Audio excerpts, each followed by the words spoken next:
ஹே moms, dosa மாவு இருக்கா? அப்போ சூப்பரான கிட்ஸ் ஃப்ரெண்ட்லி ஸ்நாக்ஸ் ரெடி பண்ணலாம். வாங்க பார்க்கலாம். கேரட்டை நல்லா கிரேட் பண்ணி தோசை மாவில் ஆட் பண்ணிக்கோங்க. சால்ட் லைட்டாக போட்டுக்கோங்க. நல்லா மிக்ஸ் பண்ணி எடுத்துக்கோங்க.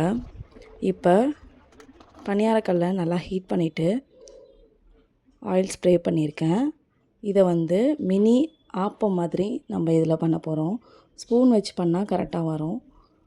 ஸோ இதில் போர் பண்ணிவிட்டு உங்களுக்கு தேவையான வெஜ்ஜஸ், டொமேட்டோ, கார்ன், கேப்சிகம் அந்த மாதிரி எடுத்துக்கோங்க. கொஞ்சம் நான் இதில் ஆட் பண்ணியிருக்கேன். ஆட் பண்ணிவிட்டு சீஸ் இருந்துச்சுன்னா செம்ம டேஸ்டியாக இருக்கும். கிட்ஸுக்குமே அதை பார்க்குறதுக்கு சாப்பிட்ணுன்னு ஆசையாக இருக்கும். ஸோ நீங்கள் சீஸ் ஆட் பண்ணிக்கோங்க.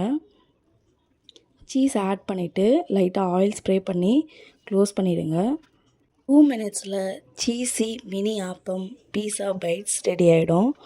அதுக்கப்புறம் நீங்கள் ஓப்பன் பண்ணி அதை அழகாக அப்படியே எடுத்து ஒரு பிளேட்டில் சர்வ் பண்ணிங்கன்னா கிட்ஸ் ஃப்ரெண்ட்லியான ஸ்நாக்ஸு 2 மினிட்ஸில் ரெடி பண்ணிடலாம். நீங்கள் மார்னிங் ரஷ்ஷில் இதை ரெடி பண்ணி கொடுங்க.